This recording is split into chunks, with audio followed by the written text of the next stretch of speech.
Hey everybody. Welcome to what's this, episode 4 now? Episode 4. Episode 4 of Duck Duck Hoops. Welcome, welcome, We are welcome. live from Bartlett, Tennessee. The Metropolis. A special Sunday edition. Um, Duck had some games he was covering this week, so he was coming down anyway. We decided we would rock it out on a Sunday. How's it going today, son? That was going good. I was happy to rest my voice for 1 second and stop people from listening to me on the Boot Hill Sports Network. But, I'm invading the airwaves every single day now. You are, and I'm proud of you. And I'm proud of you, bringing the local hoops to all the hoops fans out there. And today we're going to talk a little bit of college hoops. It's been a little while since we've last got to talk ball. Yeah. Been a lot going on. You want to jump right into it? Yeah, let's go. Start us off with our games from last week. Okay. Well, the first one that we had was sort of a blowout here. Gonzaga beat the tar out of the Wildcats 94-59, Duck. Yeah, that was a rough one right there if you're a Kentucky fan. But we were talking about it on the podcast. This was the make or break game for them, honestly, because now it looks grim for them coming up in this conference schedule. I mean, they start off with Alabama next month. Yeah, they've had a tough start to the season, especially for a team that is loaded with talent, at least a high dollar roster, that's for sure. But let's just hit off some of the top performers from the game. Graham Ike? Ike. All right. I'm going to learn to pronounce a lot of names throughout this program, I imagine. 28 and 10 for the Zags. Huge ball game for him. Kentucky was led by Otega Owe with 16, 5 and 5, 3 and 7 from the field. It was all Zags all day. Yeah, I mean, I believe it was 20-2 at one point or something of that score. I mean, I was just stunned watching that game. I had it in a little multi-view with some conference title games, and I went, yeah, let's take this out immediately. Yeah. I mean, it just shows you the Gonzaga is there. They have not missed a beat up there. They might have had a season or two that they didn't feel was as good, but they are right back in contention for a national title, I believe. Yeah, and then if you're Kentucky, what are you gonna do now? I mean, they had a big win last night against Indiana, but still, when you consider what you have left, especially when you're about to go into the gauntlet of the SEC conference schedule, it's rough. It's rough. It is, and I mean, do you think that we live in a world?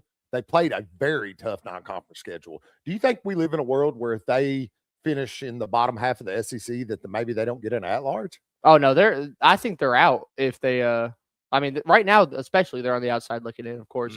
But I think that they don't get an at-large. Let's just say they get around that 8th spot in the SEC. Mm-hmm. I could see them not getting an at-large. I disagree. I think that they're going to get in there. I actually think that they will tighten up, and I think the SEC is going to be such a tough conference that I think you're going to see double-digit bids again this year. It kind of just matters on how they perform conference-wise. If they beat Bama next month, my tune might change all the way because I might go, okay, they're a legit team again, but don't know. Yeah. Well, on to the next one. This one was a huge upset. Both of them were top-ranked teams, but number one Purdue goes down to the Iowa State Cyclones, and not even close, 81-58. Yeah, that was one that I really didn't check the score because I was doing the junior high tournament, and then I get the ESPN notification during intermission that Iowa State just blew the doors off of them, and I look at Travion, and I went, what is going on in Mackey Arena? Well, it was a complete team effort from Iowa State. They were led by, I'll let you pronounce that fella's name. All right. They were led by Milan Momcilovic, who had 20 points on 8 for 17 shooting. I mean, just expert performance from him. And then Purdue, Braden Smith, 11 points, 5 for 9 shooting. And really, it just felt like Iowa State stopped them. Yeah, defensive effort was amazing from the Cyclones from the beginning to the end. When you hold a team that like Purdue, who can put points on the board, I mean, we're talking about a team that averages in the 80s, and you hold them to 50-something points. I mean, that's a big victory, and the Boilermakers, it might be good for them. Yeah, it might be the smack that they need. Well, it's definitely a wake up call. Yeah. And I think that I take from the game is that Iowa State is for real. Yeah. Next on the agenda, we had a really, really good ball game between two blue bloods. Michigan State took on Duke, and Michigan State played a hard ball game, but Duke ended up winning this ball game by the tune of 66-60. Yeah, the one that I had Michigan State, I've been so high on the Spartans ever since that Champions Classic performance, and I still believe in them. It's just that's a tough loss. Right, I'll tell you who I believe in, Charlie, and I've said it on the show before. It's Cam Boozer. 18 points, 15 rebounds, 11 of them defensive rebounds. That boy is a man. And there were some really great performances. I know we're not going to talk in depth. We didn't have it on our pick'em, but BYU's AJ Dibansa. I've been kind of doubting this kid. After that performance he had, I'm no longer doubting him. And I'm telling you, this is going to be a heck of a draft coming up. Yeah, because we haven't even got to see Darren Peterson play much. Yeah, not much. I mean, he played in the border showdown, and then he was out against NC State last night. Yeah. Well, this Carson Cooper, he added 16-11 for Michigan State. But I don't think that this loss is a bad one for Michigan State. I mean, I'll talk about Duke a little bit later in my top 10. I really think that Coach Izzo is going to have a good team, and they're going to compete for the Big Ten. And I think that the Blue Devils are the real deal. They are one of the handful of teams that I really think could win the national title. Yeah, I mean, if we're looking at it, I believe right now we're looking at probably about 3, 4, 5 natty contenders right now, and Duke's probably either the 2 or the 1. Yeah, they're up there. After that, we had Indiana and Louisville. This was the score was 87-78, but it really wasn't as close as that. This was Cardinal domination. Indiana did have a big performance from Tucker DeVries, 26 points, but it wasn't enough. Ryan Conwell led the way for the Cardinals with 21-4. They had a 19-point lead in this ball game. Louisville looks really good as well. Yeah, and I've had this thought in my head about Tucker DeVries this past couple of years when he was at Drake a couple of years ago, and then when he was at West Virginia last year. He's the ultimate coach's son. I mean, like his dad, he goes wherever his dad goes, first of all. Yeah. And then he's the only one that gets the ball in most games. I mean, he can put up some points. Indiana ended up losing another one last night. Louisville actually yesterday. I know the reason we're highlighting some of these games because we were planning to go on Thursday, but Charlie's work schedule didn't help it out. Louisville blew the doors off my Memphis Tigers yesterday. Yeah, that one. That was not what I expected. Most of the time, Penny Hardaway's teams, they really play well in big games, but they got stomped in the Yum Center yesterday. Yeah, it was just bad. I mean, it was a 30-point game at some points, and I don't know if we can call it a wake-up call for Memphis because they've had a few wake-up calls this year. It might be a wake-up siren. It may be. I mean, they've got – we'll talk a little bit about the game that they've got coming up this week. But what I really want to take away from this is Louisville beat Kentucky this year. They look like they could be a contender for the national title. If you're in the state of Kentucky, which is all about basketball, and those are the 2 premier schools, it's got to be fun to be a Louisville Cardinal fan right now. Yeah, I mean, it's really the first time you've kind of – I don't want to say that they've been little brother to Kentucky, but they kind of have been. Well, I mean, they've got a national title or 2 there at Louisville, but not like Kentucky. They got one that doesn't count. Yeah, I've got a friend of mine who actually lives in Kentucky now. He's a diehard Wildcat fan, and he sent me a message the other day, and he's worried. He's like, man, the Louisville fans are talking smack and at work, and there's nothing he can do about it, Yeah, I mean, well, you earn it. Yeah. Honestly, I mean, they just have been Louisville's just been so good this year. Dominant. They have. All right, the next one we had was the Tennessee Vols taking on Illinois, and me and you were both off on this one.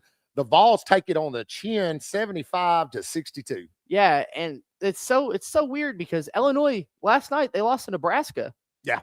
And so now what's the state of Illinois basketball? Because they beat Tennessee, they lose to Nebraska. Nebraska is a top 25 team, I understand that, but they're the Nebraska Cornhuskers. Yeah. they're actually undefeated. And but I do understand what you're saying there. And I do feel like Illinois is one of those teams that is very feast or famine. They can put up points, but when those shots don't drop, they have a tough time. I do think that they'll be a player in the Big Ten, but yeah, it's a tough loss. Tennessee, that's a big win for them. The Vols they are all kind of up and down themselves a little bit. Yeah, they are weird. They lost to Syracuse. Yeah. And I mean, they beat Houston, first of all, then lose to Syracuse. Then they lose to Illinois. So really, what is Tennessee Volunteer basketball this year? Well, I think a lot of these things are going to get sorted out during conference play. I think Rick Barnes has a good team. I would predict they're going to finish in the top 3 or 4 in the SEC this year. But, that's a nice win to put on your hat. And for Illinois, maybe, man, it'll wake them up a little bit heading into conference play. Yeah. The next one we have, Arizona just keeps on rolling, 97-68 over Auburn. And, I mean, let's just be real. Arizona is one of those teams that I was talking about whenever I said the 3 or 4 that feasibly can win a national title. Agree.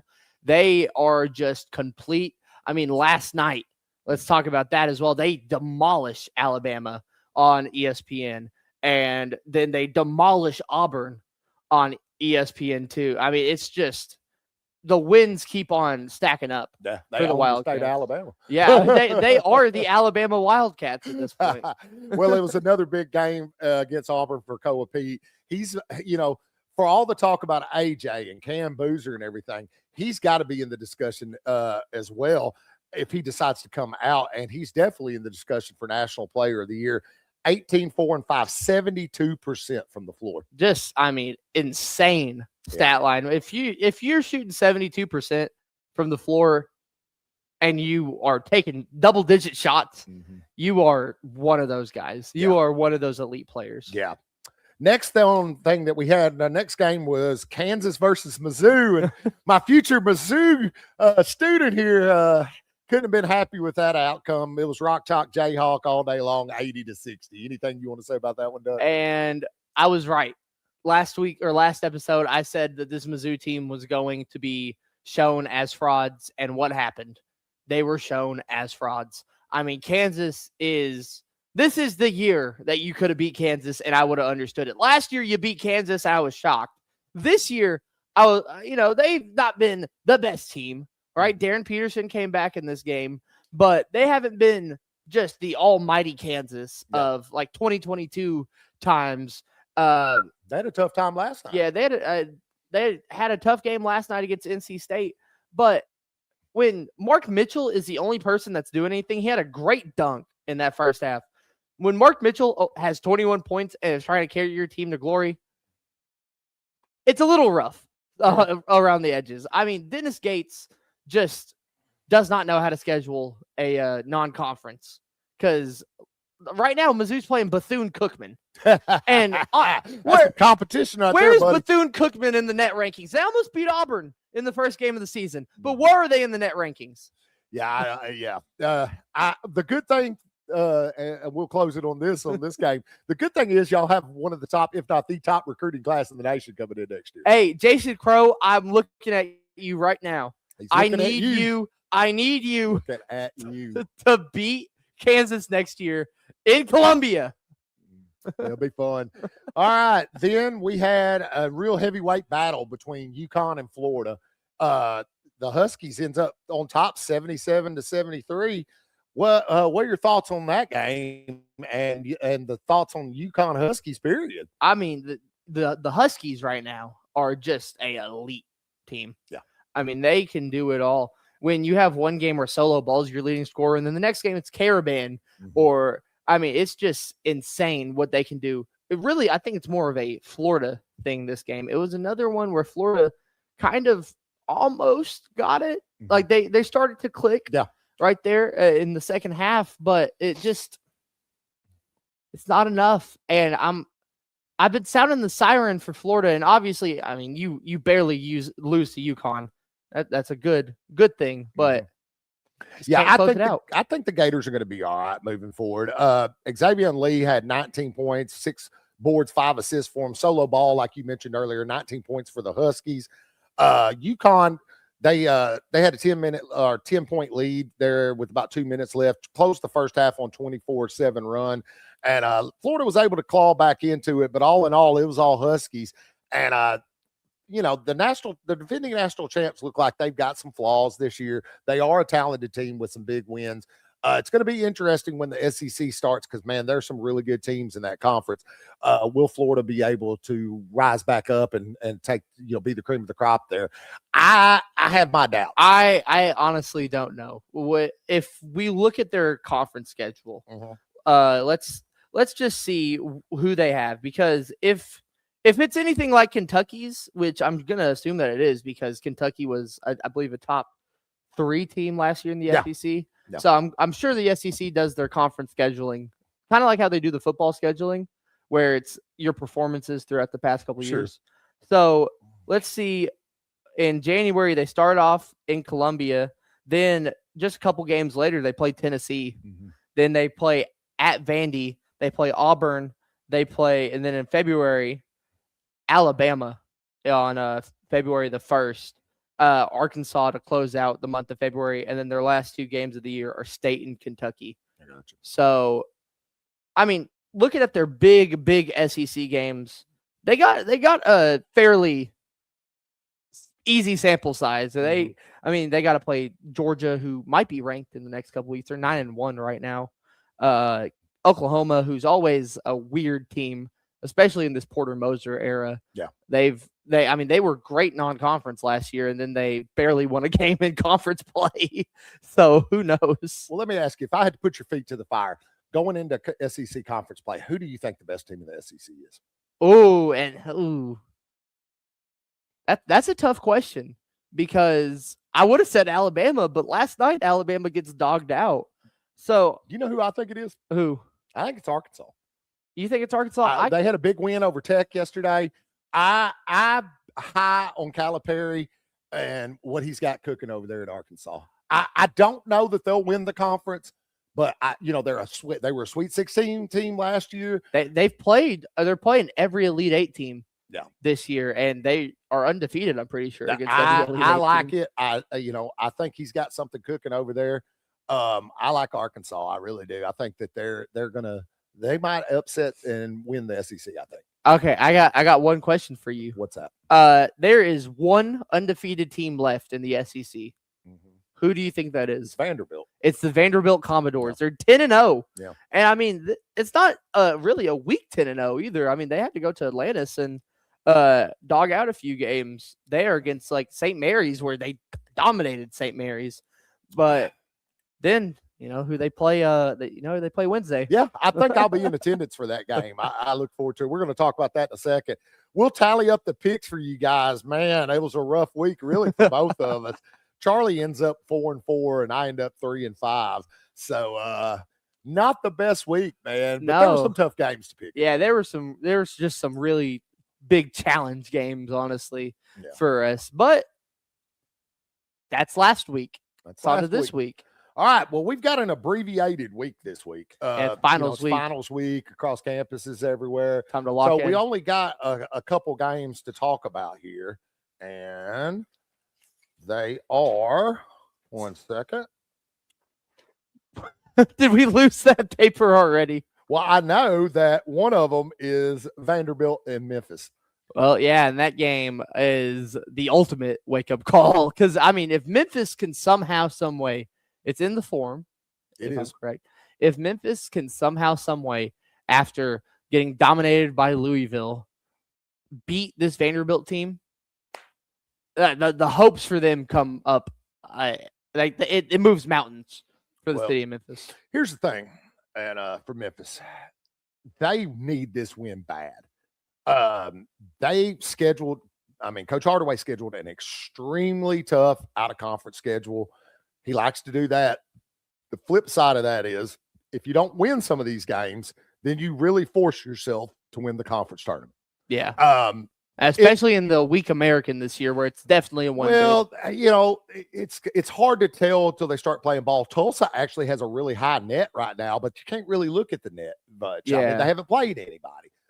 South Florida, it came into this season. They expected them to be pretty decent. You know, you've got your usual suspects like Wichita and stuff, but I do agree with you. It's a down conference.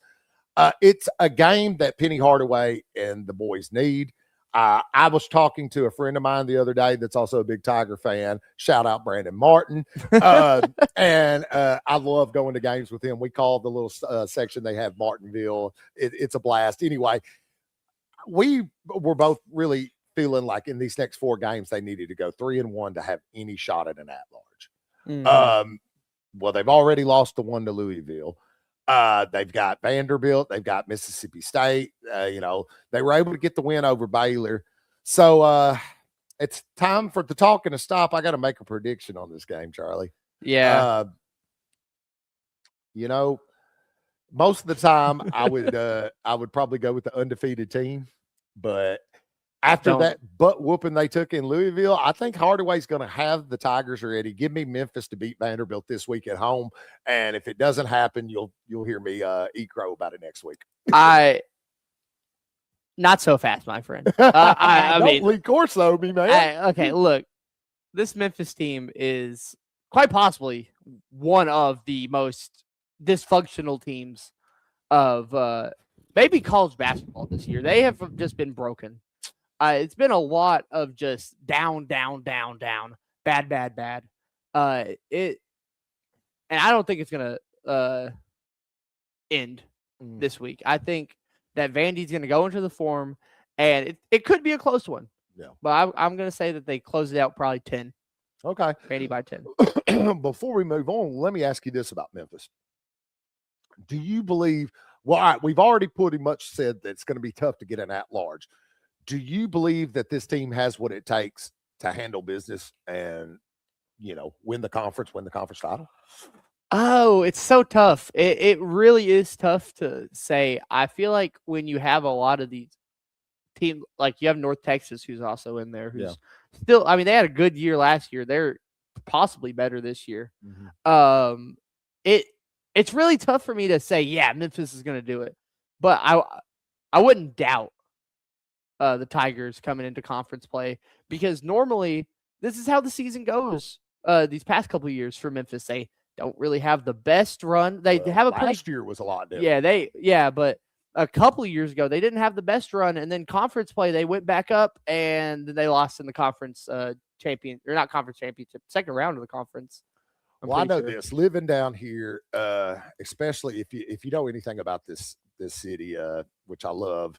It really, Memphis Tigers basketball is what it's all about. I mean, the Grizzlies come into town and everybody loves and supports them, but the Tigers historically have, you know, they've been the only show in town until the Grizzlies showed up. Now they're starting to get surpassed by Tiger football somewhat. You know, they had a big hire this week coming in. There's a lot of excitement about that. I say all this to say, and this is the last thing I'll ask you about Memphis. If they don't make the tournament this year, could you see a world where they would possibly make a coaching change? Yeah. No, I could see a world where the coaching change happens. Let's just say they keep on playing the way that they do. I can see a coaching change happening in February. I'm being honest here. That's not gonna happen. I could. Well, it's just shambles right now. Well, I think if they miss the tournament this year, I think Penny's going to take a hard look at it, and I honestly think, Duck, the only way that he's going to go is if they force him to resign or he resigns. Yeah, I don't see it. He's the prodigal son here, and I just don't see it happening. Let's hope none of that happens. Yeah, but that's the issue of being a alumni. Yeah, going to, because the issue with Juwan Howard, really, it took Michigan a little bit to find a scandal to finally fire him over there. Well, if you think Juwan Howard was beloved up there, you have no clue how beloved Penny Hardaway is here, buddy. It's just so weird, because if they fire him, they take the flack of firing, the greatest Memphis Tiger probably of all time. Yeah, I mean, you definitely make a case for that. And if they keep him, I mean, he's a good recruiter come the portal, but he's not really the best high school recruiter out there. And the issue with some of the people that he gets in the portal, they come from situations where they were the issue. Yeah. Bradshaw, a big example of it right there. Well, but we thought that when he became the coach here, that the proverbial term that I love, that he would put a fence up around Memphis. That's not been the case. A lot of guys, Billy Richmond and other guys have decided to, go other places. Yeah. So it'll be fun to see how it ends up shaking out. But I'm hoping for a bigger turnout at the Forum. I know I wasn't there, but they said there were close to 12,000 at the Baylor game. So I'm hoping that Wednesday night. I'm talking to you, Memphis. If you're out there listening, anybody, get your butts to the Forum. Let's root the Tigers on. Yeah. What was the other game we got this week, Harley? The other game we got is Louisville going over to good old Rocky Top in Knoxville. They're going to the Food City Center. Going to have to go up the summit, if you will. Oh, that was nice. That was nice. And they played the Tennessee Volunteers, who are 7-3. We just talked about them. Have had a weird past couple weeks. And Louisville's coming in here, I mean, with just two great wins against a pretty good Indiana team in Indianapolis, and then a Memphis team that, I mean, who knows how good they are. Right now on ESPN, there's no spread out for this game. The game's on Tuesday, but ESPN, according to their analytics, are giving Louisville a 57% chance of victory, really more of a 58% chance. I think by the time the spread gets released, I think it'll be, pretty close. I think Louisville will be favored by maybe 2.5 at the most. I was thinking 2.5. Yeah, I think that they'll, but going into Knoxville and trying to beat that team is not going to be an easy thing to do. They feasted on the Tigers at the Yum Center. Will they complete the Tennessee beatdown by going to Knoxville? I don't see it happening. I think Rick Barnes and the Tennessee Vols will take Louisville down a peg and have some momentum going into conference play. And it's really rough for me to say, because statistically and everything, just like mathematically, let's just say it like that, this is Louisville's coming out party right here. The Kentucky game was just a show for them to put on for a big one before they have ACC conference play. Okay. But I just don't know. I honestly don't know about this game. I could see Tennessee coming in angry, get a big win. I could see another possibility of Louisville just being Louisville this year. Pat Kelsey's got one of the best rosters that I feel like kind of flew under the radar at the start of the season, just because they weren't the best roster in Kentucky at that point. And now it shows they probably are the best roster in Kentucky. Yeah, it's looking like it right now. So, you know what? I'm going to give all the faith into the Louisville Cardinal and go Cardinals. All right. Well, we're varying picks on both of these this week. Not much left to go on in the sports world or in the college basketball world. I do have a couple things, some mid-majors to highlight. Ooh, he loves those mid-majors, guys. Take it away, Duck. So the Hofstra Pride last night go into the Carrier Dome. Somehow, some way, the CAA team of the Colonial Athletic Association, like the big words right there, the Hofstra Pride, go into the Carrier Dome and upset Syracuse, who upset Tennessee in the Carrier Dome. So what does that say about Syracuse basketball? What does it say about Hofstra basketball? Are they going to be the bid in the CAA this year? The A10. We like talking about the A10 on here just a little bit. St. Louis still. Robbie Avila is just a beast up there, and they got a great team up there in SLU. George Mason still as well. They are a decent squad. I mean, the A10 has a lot. I want to highlight the Salukis for a second.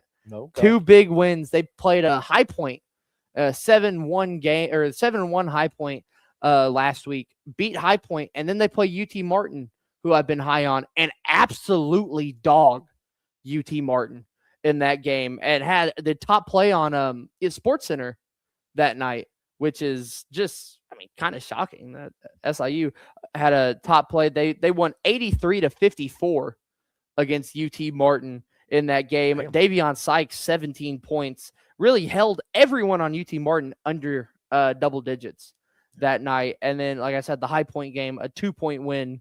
And right now, in such a weird and open Missouri Valley Conference, who knows what the Salukis can do come Arch Madness time. And I can tell you, I will be there for Arch Madness. I will be there.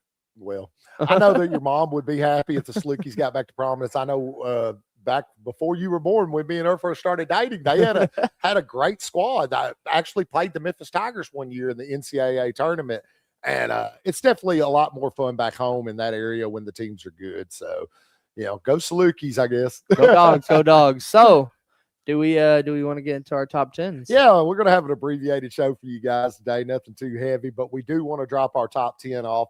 I do got one more question before we go to the top 10, just because I find this interesting. I asked you about the SEC earlier. What do you think about the Big Ten? Oh, who do you think, now that we're going into conference play, what's your prediction? Who's going to be the top dog in the Big Ten? Will it be the Michigan Wolverines, who have been dominant? Will it be the Spartans, or do you have someone else possibly that you think is going to win that conference? I'm going to say regular season, because come conference tournament time, it gets tournaments. It gets a little wonky. I'm talking about regular season. I mean, Wisconsin won the conference tournament last year. I mean, it gets a little wonky there, but I'm going to go a little bit under the radar. I'm going to say Brad Underwood and the Illinois Fighting Illini are going to win the Big Ten conference regular season wise. Some about Coach Underwood, he just gets better come conference time. Really, I mean, going even back to 2021 with Ayo DeSumno, and then they weren't that good in non-con play, I believe, and then they just hosed everyone in conference play that year. They won regular season conference. Then a couple years ago with Terrence Shannon, they again upside down jersey, man. They weren't that good non-con, snuck in, made the Elite Eight that year. Yeah, I thought about this one a little bit, because the Wolverines do look great. But you've also got those Boilermakers from Purdue. You got Michigan State. I kind of think that Purdue is going to come back down, and I think that, they're going to win this conference, but I think it could be very close. I think, for me, the best two teams in the conference are Purdue and Michigan. And I think Michigan State's good. I just think that it's going to come down between Purdue and Michigan. And I kind of think Purdue might end up winning it. But I don't know. It's tough to say. It's really hard to predict a conference winner. Yeah, okay. Well, let's just go with the other two powerful conferences. The ACC, who do you think the best team in there is, and why is it Duke? Yeah, it's Duke. Will they win the conference? Yes, I think they will. Yeah, I think I personally think it's a 3-dog race between Duke, Louisville, and UNC. And anything can happen in those UNC Duke games, but I honestly think this is the year that Duke is going to. I think they're going to dominate the conference. I really do. I think they're that good. I mean, barring any injuries. I mean, this is an interesting one, because this is one where I have the regular season one into effect, because remember a couple years ago, DJ Burns and NC State, they came in the 9th seed in the ACC tournament. Then I believe it was Duke, who were the 1 seed, upset Duke in the tournament, and then just kept on going. They won the tournament, made the Sweet 16 that year, or they made the Elite 8 that year. So anything can happen come tournament time. That's just another example. That's true. But I do believe that Duke is probably the best team there. Yeah, I'll go on a limb. I'll say I could see Duke maybe losing 3 ball games this year, maybe 2. Overall or in overall? Conference? Wow. I think they're that good. Now, I mean, we'll see.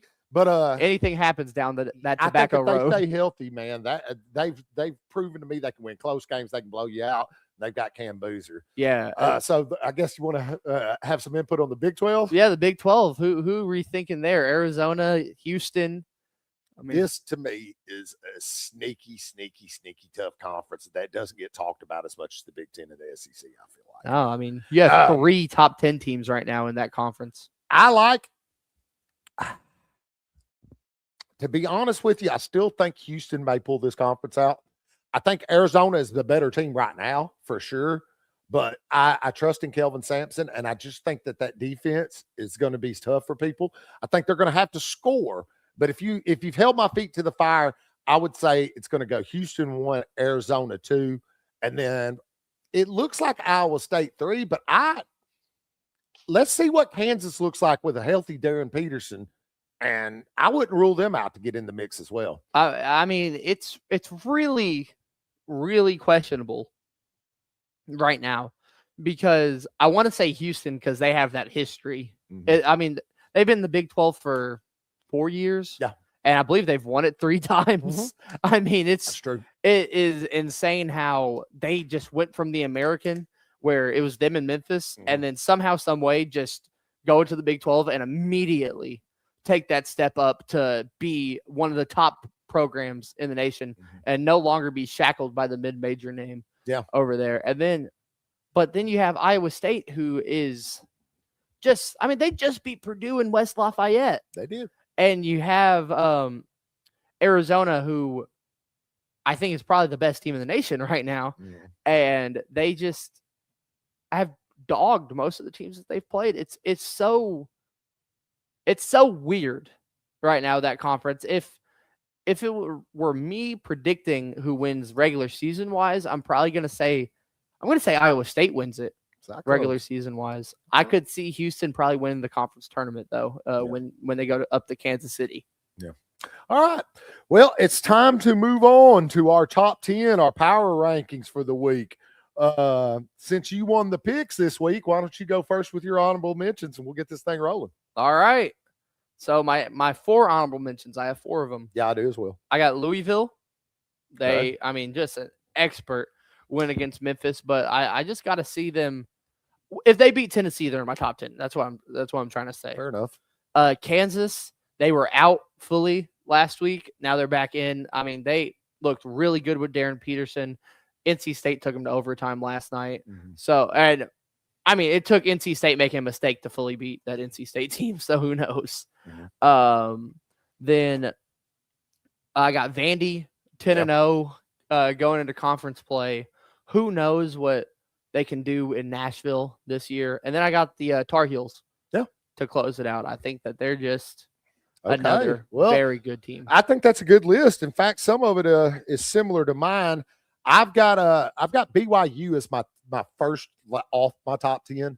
I think that win showed that they had possibly the best player in the nation, and it showed that they, because they were down 20 plus points in that ball. Yeah, I believe they were down 22. Yeah, they were.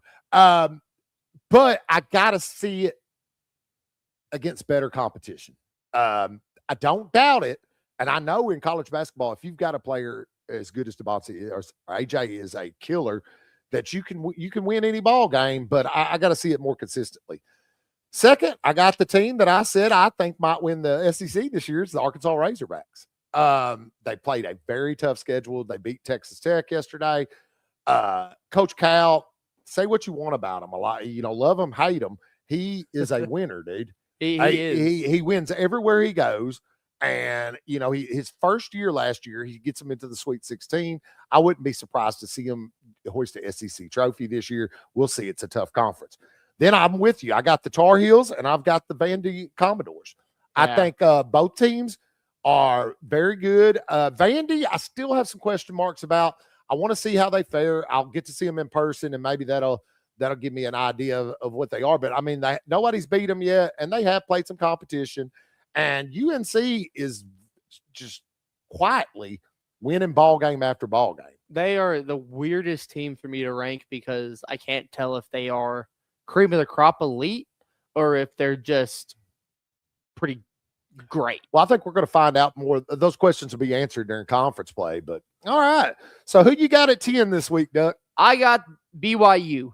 I got Brigham Young. I think that Brigham Young. Oh, we forgot about them in the Big 12 race as well. Yeah, I forgot that they're in the Big 12. There's a couple other teams there too. But I just said what I had to say about BYU. Yeah, you go ahead I mean, they are just a very elite team out there. I mean, AJ Dybansa is great, and they hit that transfer portal so hard this year. Got Kennard Davis from SIU and a few others, and they just really have looked the part of a contender.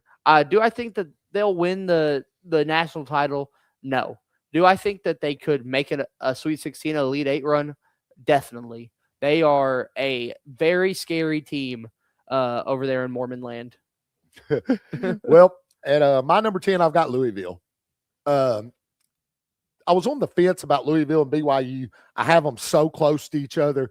But that dog whooping that they put on my Memphis Tigers yesterday, I think that kind of solidified it. The win over Kentucky this year.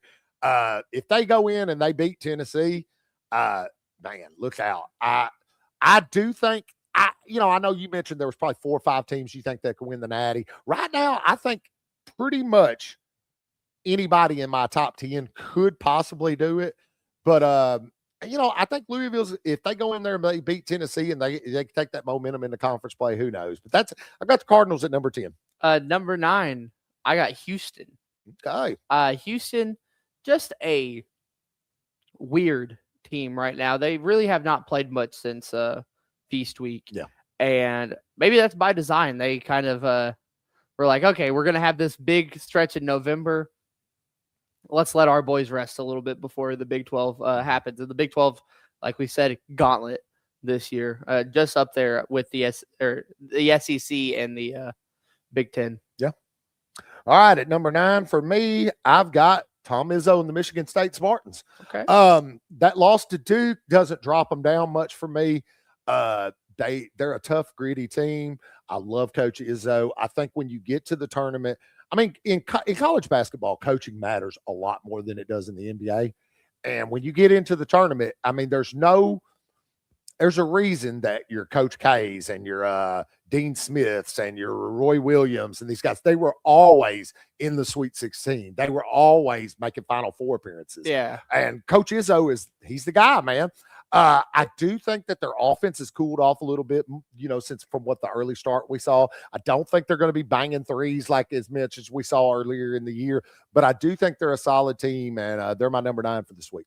All right, my number 8, going all the way down from, I believe, number 2, it's Purdue. The Boilermakers, is this reactionary? It very much is reactionary. At least you admit it, buddy. But, I mean, when you go into one of the best environments, right? Or when you play in one of the best environments and that environment gets shut up, midway through the first half, there's something wrong. And what was wrong was he got dogged by Iowa State, who was a lot better than we all thought. Well, for me at number 8, I've got Kelvin Sampson in Houston. Like you said, they haven't played anybody of consequence since Feast Week. I think that this team, until I see them get beat 2 or 3 times by good competition, I think they're as good as anybody in the Big 12. That style of defense that they play is so smothering. I do worry a little bit about them being able to score. That's always the concern with Houston teams for the most part. But I mean, until I see them, get beat, I really can't drop them out of my top 10. So I got them at 8. I mean, I absolutely agree. That's partially why I'm like, I struggle with that one right there, because I just don't know if I can or how I can rank them. Honestly. Number 7 though, I have Gonzaga. I mean, what can you say about that Kentucky game that probably has not already been said on ESPN and FS1 and like other college basketball publications? Because that was one of the most dominant. That's one of the worst Kentucky losses I've ever seen. Honestly, to go into a neutral site and with this big money roster and just, I don't even know what to say. Just get dominated by this Gonzaga team who looks so good now. I mean, they beat UCLA last night in a late window game that I did not watch because I was playing college football. I can't lie. I got a new team builder team, so I was locked in with my team. Well, you know where I was at. I was in bed. Man, I get it. My number 7, I've got Purdue. I did have to drop them down. I had them at my number 1, so this is a pretty good fall. The problem, actually, I had them at number 1 still. The problem I saw with Purdue, what Iowa State did to them, I think other teams can exploit that. Yeah. I think if you take away the perimeter shooting from Purdue and you're physical with their big men inside, you possibly could get a victory. The problem is they've got good shooters there, and like I said, I think they're going to be in a contender for the Big Ten. But it was hard not to drop them down some pegs. So I put them down at 7. All right. Well, for my number 6, they did not move a single bit. Michigan State. I think that, I mean, losing 6 to Duke, who were higher ranked than you, you're still fine. Yeah. You're still a fine team. It could be a whole lot worse. I mean, Duke could have demolished you in a similar fashion that Gonzaga demolished Kentucky. But it's just going into this conference play, I still have a whole lot of faith in Tom Izzo and the Spartans. It's just one loss. Yeah, I agree. 6 for me, man. I got the Zags. I know you spoke real well about them. Not only the win over Kentucky, they dogged Alabama too. Yeah, I forgot to mention that one. They have huge victories this year. Only have 1 loss. That came to a very good team. I feel like that they're going to be in play. And my only question about them is that the conference they play in, not as strong. I don't know if they'll be quite as battle tested. I think that's hurt them in years past. Yeah, that I really do. Killed them. But I mean, everything I've seen in out of conference, they're definitely deserving of where I got them at number 6. Just going back to Gonzaga, it's so weird to talk about them because, I mean, obviously they're in the Pac-12 next year. The Pac-12 is going to be a gauntlet. Yeah, next year for basketball because they're getting the best Mountain West teams, and the Mountain West has been a gauntlet the past few years. Pretty good. But conference. It's just so weird because I don't know what to ever think about them post December because they normally, I mean, when you're playing Pacific 2 times, and look, the Pacific Tigers perfectly fine. They're not perfectly fine. They're a terrible team. They might be good this year, but that just shows how much I know about the West Coast Conference right there. I don't know how good their competition is. It's just when St. Mary's is the only team you have to worry about. Year in and year out, that's pretty much been the. Yeah, you're not that good of a conference. Let's be real. All right. Who you got in your 5 slot? All right, so my top 5. This is the 5 that I think can definitely right now win a national title. I think that the other 5, they can, right? They can do it, but I think these 5 are my 5 big contenders. Starting off with the Cyclone in Iowa State. They just, I mean, that Purdue game has to open the eyes to everyone. I mean, that game puts them in, just going early bracketology, that puts them in a 2 line, possibly a 1 early. And if they can play like that, it's going to be hard. But if they can play like that for conference play, they might lose 2 conference games all year. And that might be to Arizona and Houston. Well, they're my number 5 as well. What I really am impressed by is how well they play defense. I mean, they can score with the best of them. Them against Houston, that's going to be a heck of a defensive battle. Might be 48-30. You can't ignore it. They dog walked the number 1 team in the country, so I got them at 5 as well. They walked in there, they took over pretty quickly too. Then my number 4, I got the UConn Huskies. I think the Huskies they're kind of in this weird state this year. I don't want to compare the West Coast Conference to the Big East, of course, but they're in a weird state where if they don't win the Big East, I'm going to be kind of confused because St. John's has definitely taken a step back and a bunch of teams have taken a step back there. I mean, Marquette, just the fall off from a couple of years ago being a 2 seed has been extreme. It's just so weird right now, that conference is, or the Big East is, and I think it's a disappointment if UConn doesn't win it. They are such a good team right now. I agree with you. They're also my number 4 team. Dan Hurley, which I've said on the show many a time that he's not my favorite coach, but he's a damn good coach. Alex Carabon is legit. Solo ball is legit. That team is deep. I mean, 8 to 10 players who can give you quality minutes every night. I agree with you about the Big East. I think St. John's is going to be decent, but I could see UConn running the table in the Big East. I could. I I don't think they will. I think they'll slip up and they'll lose a game or two. But when it comes down tournament time, Dan Hurley knows how to win titles. He's won back to back. That's proven, and he's got a very talented team here. So I'm with you there. Let's see what we got as far as our top threes go. So number 3 for me, I got the Wolverines. They have they've definitely came down since the high that they had a couple weeks ago with the Players Era tournament domination. They had a very close scare game against the Terrapins last night.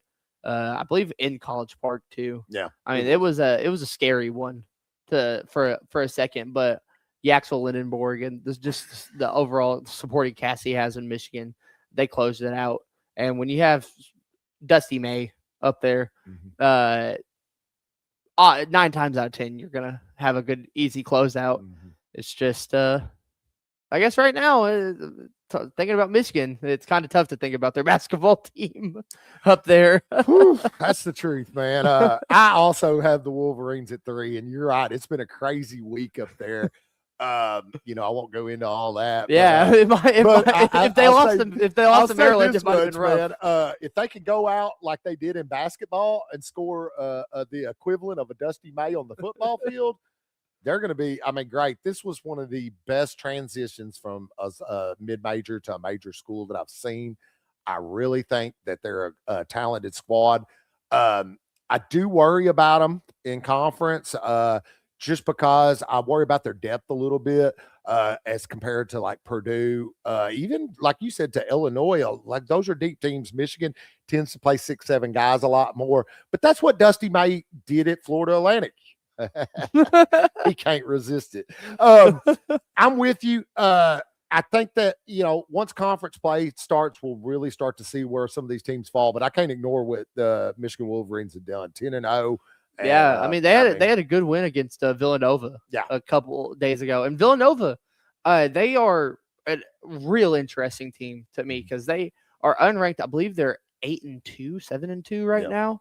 And they might be UConn's competition. They haven't been the Villanova of the past decade in a little bit, but this is a good transition time for would be nice to see Villanova get back in there. I know they've had they haven't had a lot of that magic since Jay Wright left, and but it would be good to see. All right, who you got at number 2? I think this might be where we differ. I got Duke as my number 2 team.